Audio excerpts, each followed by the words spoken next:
are a total of 100 Golden Spatulas in SpongeBob Battle for Bikini Bottom, with each having their own objectives tied to them. One Golden Spatula will task you with cleaning out robots infesting the Krusty Krab, while others involve taking down a behemoth jellyfish. However, not all Golden Spatulas are created equal. While I would argue a vast majority of Battle's main objectives are pretty alright, there are a few Golden Spatulas that are pretty weak or just downright bad compared to others. So let's get into what makes these Golden Spatulas a lot less shiny than others. Here are the worst Golden Spatulas in Battle for Bikini Bottom.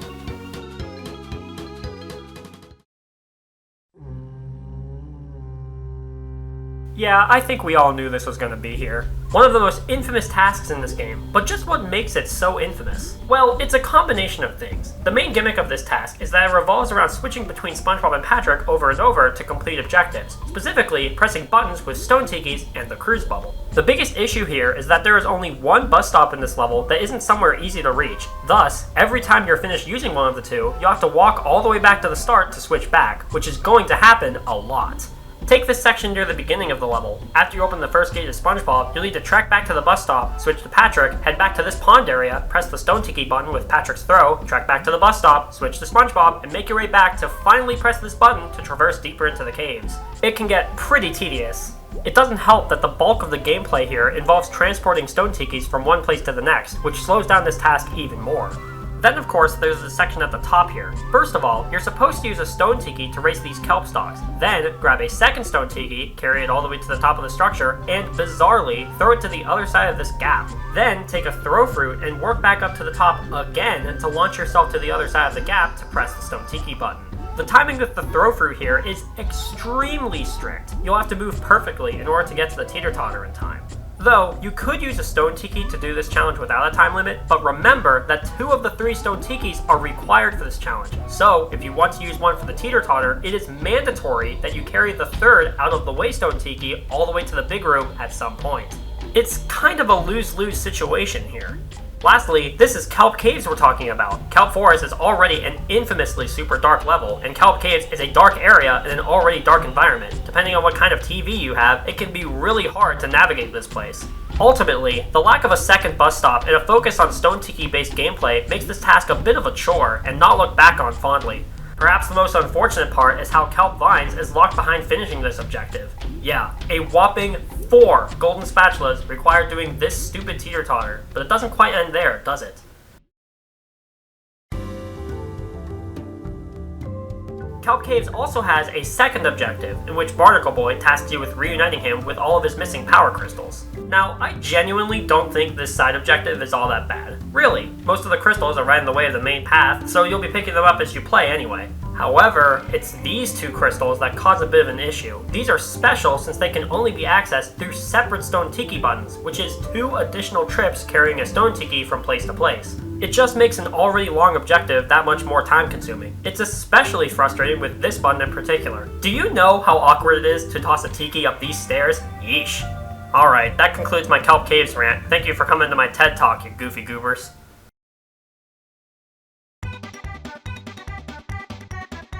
There are quite a few bungee jumps throughout Battle for Bikini Bottom. Since at least one can be found in each level outside of SpongeBob's dream, it's inevitable some will have some golden spatulas tied to them. There are 5 tasks revolving around bungee jumps in this game of varying quality, but I think the worst of them has to be Frosty Bungee in Sand Mountain. There's really no challenge to be found here. All you do is just dive down, grab the spatula, and call it a day. Other bungee jumps at least have a little bit of extra goodies to them, like tikis and shiny objects, to give you a reason to at least move around a little, but you can grab everything this bungee has to offer without even touching the control stick. Even worse, this bungee is tied to a clam toll. 2,500 shiny objects ain't cheap. And it's in Sand Mountain, a place you're already going to be spending shiny objects to access the other slopes. Adding this on top of it, serving as yet another point to the toll checklist for higher the price of everything else, just makes this task all the more unnecessary. It really isn't all that special.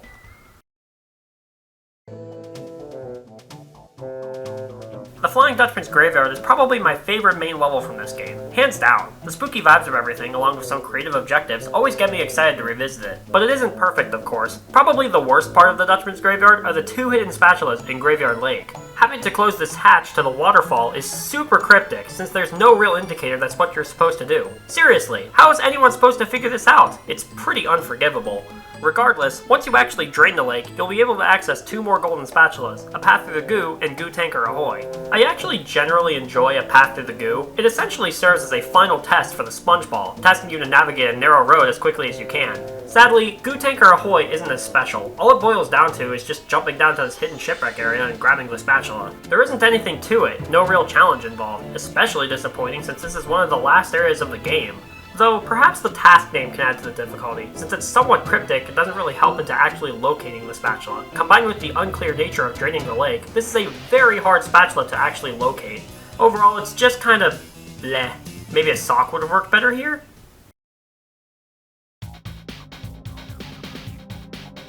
Not a great first impression for SpongeBob's dream, huh? What's being asked here is honestly pretty ridiculous. You have to follow this rolling ball, and at just the right moment, use said ball as a platform to nab an airborne golden spatula. What makes this so problematic is, for starters, the window in which you can actually grab the golden spatula is pretty short. The ball moves kind of fast, so you really only have one chance to grab the thing, and oh man does this task become so much more frustrating when you fail. The golden spatula in this task is positioned in such a way where you really just have to send it. It's so far out, you can't turn around halfway through to try again. You just gotta go for it, and if you miss, you'll have to trek all the way back up across these spiky blocks to give it another shot. And it's not like you can rush through this obstacle course either. These blocks are timed, and are very critical on waiting for the next opportunity to move. You can't rush it. You have to wait before giving it another go. And you may be thinking, well, couldn't you just use the pause menu to teleport back to the start of the mission? No! Taking the pause menu will put you back at the bottom of the blocks. In conclusion, it's a very awkward task in the grand scheme of things that just comes off as annoying.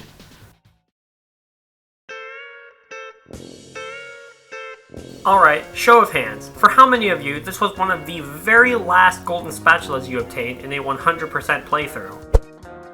Yeah, just as I suspected. Grinding sucks, and battle is no stranger to the concept. There are already a lot of shiny object tolls throughout this game, and Mr. Krabs' tolls definitely don't help. I could honestly put all 8 of Mr. Krabs' tolls on this list, but this final task is obviously the worst of them all, requiring a whopping 7,500 shiny objects for his last golden spatula. I'm never gonna financially recover from this. It is a really hefty amount, made even worse since it's the last one. By the time this task becomes available to you, considering you're doing a 100% playthrough, you are likely already gathering shiny objects to fulfill the other tasks you have yet to complete. It is yet another grind session onto the pile of grind sessions, and it's the longest one if you aren't going for the feeder. The worst part is that you can't get it out of the way either. You'll need to work your way through the rest of Mr. Krabs' task line to even be able to access the objective. The toll before this one is 6,500 shiny objects, only 1,000 cheaper, which you have to pay for before you can start working on the big one. In my opinion, it is a contender for the single worst task in the game due to how much is surrounding it and how much you have to pay out. But hey, at least it isn't as bad as Mr. Krabs' final toll in the release version of Rehydrated.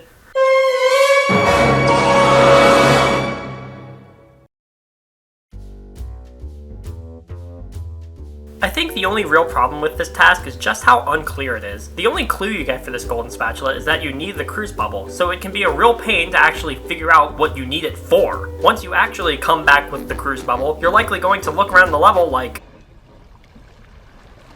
now what? it's not like there's a giant arrow sign telling you where to send the bubble, you know? What you're supposed to do is see the backside of the button from the west side and piece together to shoot the button from the east side. It's very cryptic. All things considered, there's nothing inherently wrong with the task, it's just not very clear, you know? I certainly didn't know what I was supposed to do when I was younger.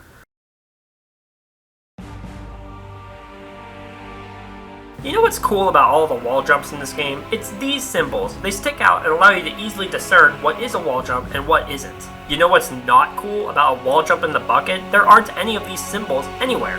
Yeah, yet another golden spatula that's biggest failure is just how cryptic it is. This is the kind of spatula where it feels like a heavy iron intern stormed into the programmer offices and yelled, "We forgot to add the 8th golden spatula to Bikini Bottom." In an act of desperation and without options, they just kind of toss one in the chum bucket. There's really nothing to this task. Once you actually find the wall jump, which again can be somewhat difficult with the lack of any indicators, it just boils down to doing the wall jump and that's it. It just isn't all that special, unfortunately.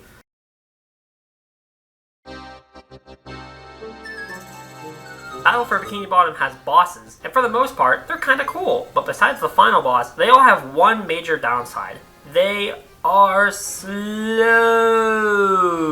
Super slow. Have you ever timed how long it takes to actually defeat one of these guys? It can be kind of a big time sink, especially for speedrunners. But to me, no boss quite has it worse than Brian Doyle Murray over here. This fight takes agonizingly long, while other bosses like Robo Sandy or Robo Patrick throw new moves at you and have you switching characters to keep you on your toes. The Dutchman just kinda does the same thing over and over. Not to mention the attacks take longer after each hit, extending the fight even more. I think the most unfortunate part is that for a fight against the Flying Dutchman, it's a bit of a letdown. It is very easy, and all he can do is these two attacks. To give credit where it's due, they are cool, flashy attacks, don't get me wrong, but even the fight against him in Revenge of the Flying Dutchman had him throwing ghost pirates at you, and that game only has the one boss fight. No, this clown in Jellyfish Fields doesn't count.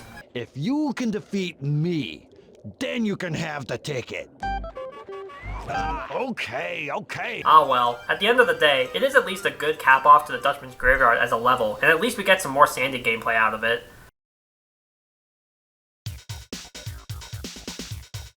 There are a handful of ambushes in this game where you have to fight a big group of robots, but I think of all of them, this one is probably the most annoying for one single reason. It is very, very close quarters. There's a lot going on in here and not a lot of elbow room. The camera here is closer to SpongeBob than usual, thus it is very easy to get blindsided by an off-screen laser or projectile. This chuck up in the rafters is the worst and perfectly encapsulates what I'm talking about.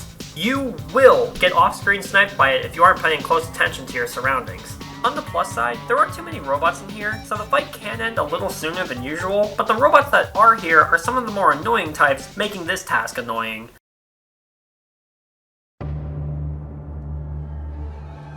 Alright, let's talk about the ballroom. Can I start by saying that I actually don't think this task is all that bad? Sure, it definitely isn't great, but I appreciate what Heavy Iron was going for here. You have to stay on your toes and do whatever it takes to keep the ball rolling. Having to primarily use the bubble bowl for this mission is very smart, since the game just taught you how to use the bubble bowl earlier in the Mermaid.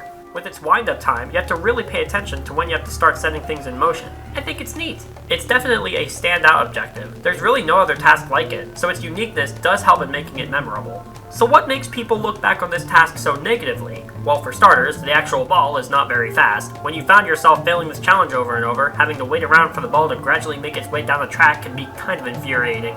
Additionally, the entire challenge can hinge on this single obstacle, which is a little ridiculous, all things considered. The rest of the task is pretty straightforward, since it just comes down to pressing buttons and activating elements at the right moment. You can get into a pretty good rhythm once you understand the flow of everything, but then you get to this part and it all comes crashing down. Literally. Being able to carefully navigate the ball right where it needs to go is extremely tricky here. It's very, very unlikely you're able to get this part right the first time you're here. Heck, I've been playing this game for 20 years and I still have trouble with this segment.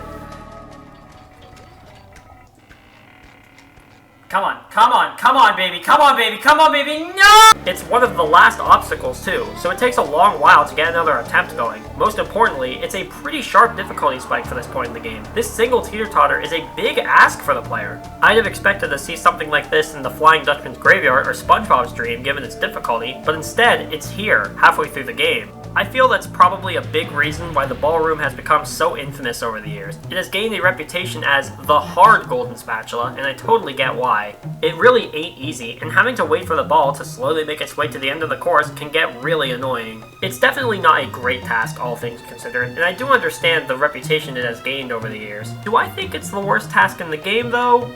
Well, no. That probably goes to the last Mr. Krab spatula, if I'm being honest. I can appreciate the ballroom for what it is and for what Heavy Iron tried to accomplish. For what they set out to do, I think they were able to nail it pretty well, even if what was initially designed ended up being a bit tedious and too challenging. And at the end of the day, one thing we can appreciate about Battle for Bikini Bottom is that all of these awful objectives are ultimately optional in a casual playthrough. The average first-time player doesn't even need to complete any of these objectives to finish the game, which is something I can really praise Battle for. In some alternate reality, tasks such as these are required to beat the game. Wouldn't that suck? Well, that's just about it for this video, but there's one more thing I'd like to touch on. I want to quickly talk about kelp vines as a little bonus. I originally wanted to end this video talking about the ballroom, but after I asked my followers what they thought the worst golden spatulas were, I got a whole lot of responses bringing up kelp vines specifically, so consider this an honorable mention. What makes Beat Mermaid Man's Time so awful? Well, I wouldn't say the task is awful per se, it's just really hard. Despite the slide in Sandy's dream showing up later in the adventure, the Kelp Vine slide is significantly more challenging. Tighter paths, sketchy trampolines, and ridiculously sharp turns make this slope quite the beast to master. To beat Mermaid Man's time requires you to master the course and obtain the skills to pull off at least one risky jump. Yeah, it's really challenging, but ultimately, I don't think it makes the task awful, just difficult. Honestly, Kelp Vines has grown to become my favorite slide over the years because of its difficulty. Nowadays, I'm able to pull off some really risky maneuvers like it's nothing. Mermaid Man doesn't stand a chance. Alright, that's all I've got for today. What do you think of Battle for Bikini Bottom's worst golden spatulas? Do you agree with my picks? Are there any objectives you think I missed out on? Comment below and let me know. Thanks for watching, and subscribe for more Battle for Bikini Bottom content. See you next time!